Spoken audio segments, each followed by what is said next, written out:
Well, hello, my fabulous friends. I hope you're doing well.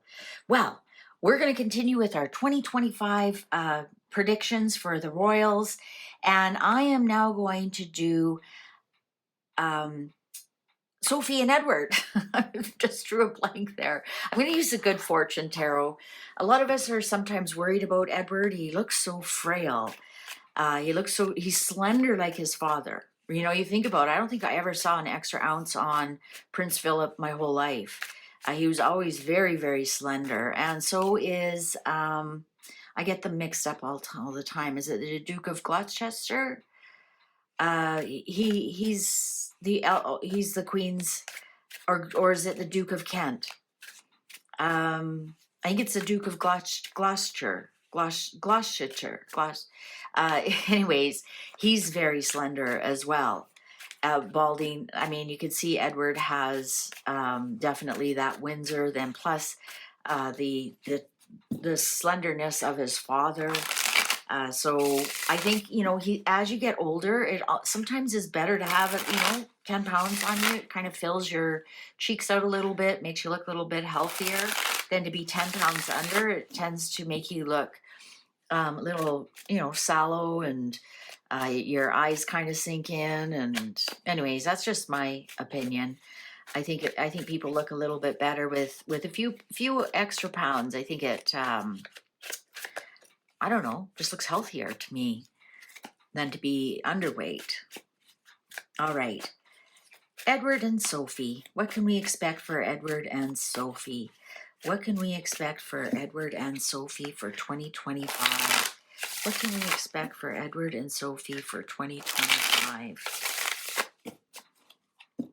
Cards are ready. 9 of Cups. Well, wishes coming true. Wishes coming true. That's nice for them to have.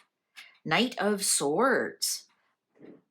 Well, maybe are they going to do some sort of documentary, or we have to remember, is Edward not a filmmaker? So I'm wondering if they're going to do some kind of documentary or do an interview, something here with the media. And look, this 9 of Cups is pointing towards this. So this might be something that they've wanted to do for a while. The Moon, illusions, 8 of Swords in reverse, Queen of Wands. You know, it's fascinating to me how many times the Queen of Wands has shown up. I wonder if something is up with Anne. You know, she had that bad fall with the concussions and whatnot.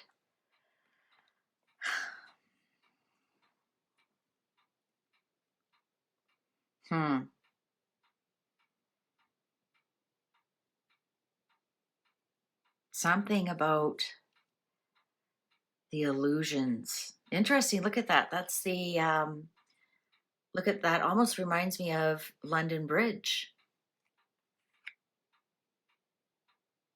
Let's see. The Magician. Yeah, you know what? We might see some kind of documentary, or maybe one of the children. Are they graduating or something here? Because the Magician is, especially here on the Knight of Swords, is like spin doctoring, and we have to remember she's in PR. He is in filmmaking. I'm wondering if there's something that they're going to do for the royal family. Perhaps create a documentary. It's their wish, so it's something that they want to do. And also with the illusion, the moon, well, the illusions of the moon are, film and, AI and that kind of stuff. So I'm wondering if there's something in here, because they're free. They're with the 8 of Swords in reverse. They're free to present things in a different way, to look at things in a different way. Strength. 6 of Pentacles. I actually think that they're going to be big players in the royal family this year. They're going to actually rise to the surface. They're going to look really good for some reason, and there's something to do with media. So it doesn't have to be a film or a documentary. Perhaps there's a great article about them, or layout in the paper, and it's just regarding everything that they do. um it's going to be very good. It's going to be very, very positive. Perhaps where the children are, maybe one of the maybe they're going to announce that the children are going to be working royals, right? And so the boy's going to go into the military, and the girl's going to graduate and go straight into becoming a working royal. So they do a documentary about them or something. But there's definitely something coming here, and it's something that they both have wanted to do for a while. But what does Anne have to do with it? Five of Wands. Could be a struggle that they're having. 10 of Pentacles. Yeah, you know what? They're definitely going to be deep into the royal family this year. They're definitely they've always been hard workers, in my opinion. I think we're even going to see it even more. They're going to be more endeared by the royal family. Ace of Swords in reverse.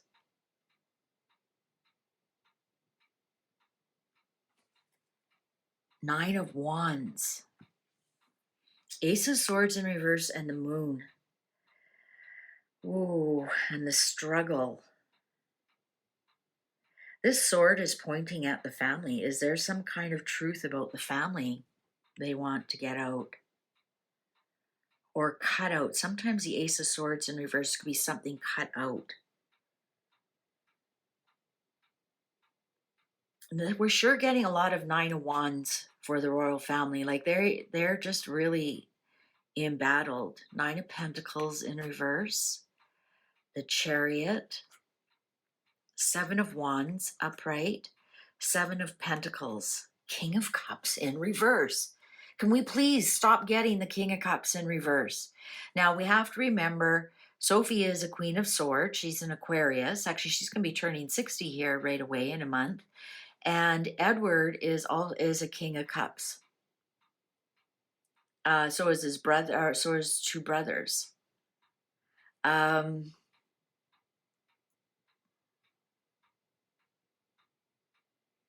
definitely,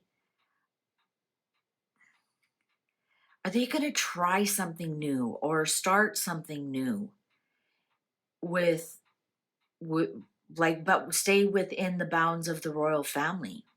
Maybe that's why the Ace of Swords is in reverse. So I don't know what protocol or whatever. Nine of Pentacles in reverse. We have two nines here. One is upright, one is in reverse. You know what I'm getting is, if you remember last year I did Valentine's readings for everyone, and a lot of us were afraid that Edward and Sophie, they hadn't been seen together in over 6 months. And people were really worried about Edward's health. And in that Valentine's Day reading, I said that Sophie has given him an ultimatum. It's either you fix yourself, go see a doctor, do what you need to do, or I'm out of here. And I'm starting to wonder if that's what the documentary is going to be about: grief and depression and whatnot. Because with this Nine of Pentacles in reverse, this tells me that she no longer considers herself single. And here's the Nine of Wands upright. They've been embattled, they've been through it. Nine of Wands upright also can be extreme mental stress, burnout. This one doesn't have the bandage around the head. Sometimes they have the bandage around the head. And so I'm wondering if that's what it's going to be about. And that's something that would be against not royal protocol, just, to come out and say you struggled with this. Personally, I'm wondering if it'll be kind of frowned upon for whatever reasons, right? We hear that Charles and Catherine have cancer, but we aren't told what, right? They have a line in the sand how much we're supposed to know. you know, you know, the Princess Royal, she fell off a horse and hurt her head, right? But we don't know the true extent of her injuries. Obviously, she had a concussion. You know, does she have continuing headaches? That kind of thing. Like there's a certain curtain that we're allowed to be exposed to, and I'm wondering if that's where the Ace of Swords comes in. That they are cutting that line, and they this is the documentary that they want to make, and it talks about that kind of stuff. So that would indicate, you know, the King of Cups here in reverse would be Edward struggling, emotionally struggling. Because I think out of all the kids, I think he's the one who struggled the most, not only with losing his father, but then losing his mother as well.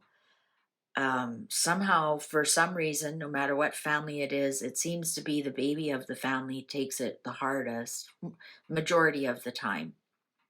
Um, and you know, he was one of the ones he openly weeping with a hanky in his hand, dabbing his eyes at his mother's funeral out of all four of them.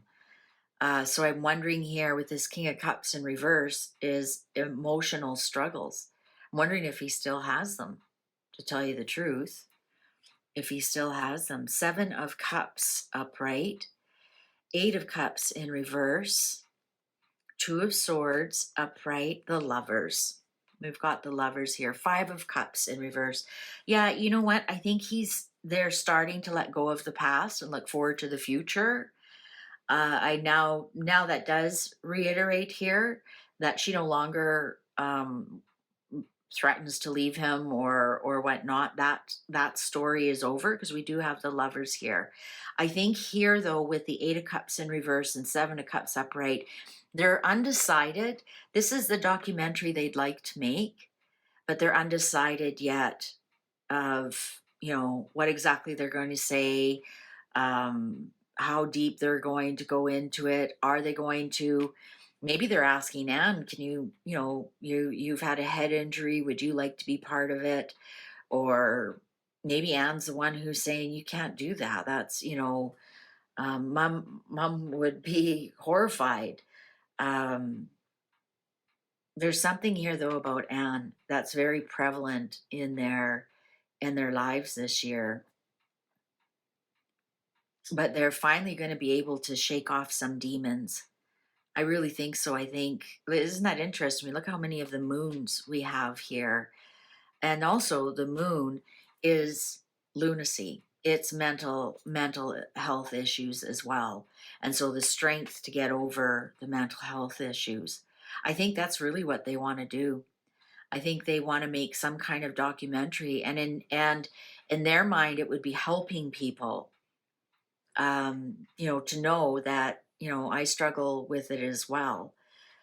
I think especially in what the country is going through right now, but I'm getting that there could be like echoes of Diana admitting some of that stuff, and you know, maybe you can support a charity that helps with mental health, but and say, oh yeah, I've been down once in a while, but to go into that personal, private, you know, I was, you know, in a really dark place.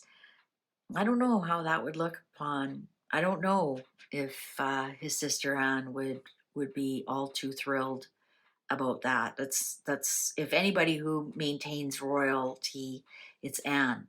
Out of all four of them,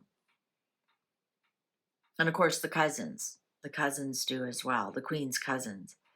But yeah, like even though Charles is king, he broke protocol, got divorced and married. Um, you know, as king, Andrew with all of his things, Edward and Sophie, they had a few blunders, and even Anne, of course, she was divorced, but no one could blame her with her husband having a baby with another woman. What did you expect her to do? But I think out of everyone, she's the one who keeps the royal stiff upper lip. I'm thinking, and I'm wondering if she's like, please don't do this. if she's the opposition, if she's saying, don't, please don't. And so that could be their part of their dilemma as well. Didn't see that coming. Really didn't see that coming. Well, there you go. You just never know what people are coming into in the next year. All right, well, I think that's going to wrap up the royals. I know people are looking forward to hearing about Anne, but I'm getting a block on Anne. And I don't want to do Beatrice because she's pregnant right now. And I don't want to do Eugenie because of everything else that's going on. My energy is just not there. It really isn't. I think this will be enough for now. If I choose to do them before the end of the year, then if that energy kind of cleans itself up and clears up, I'll get to it. All right, then. I hope you enjoyed these predictions for the royal family for 2025. And let's get back to our regular programming. Thank you for spending this time with me. See you online. Bye for now.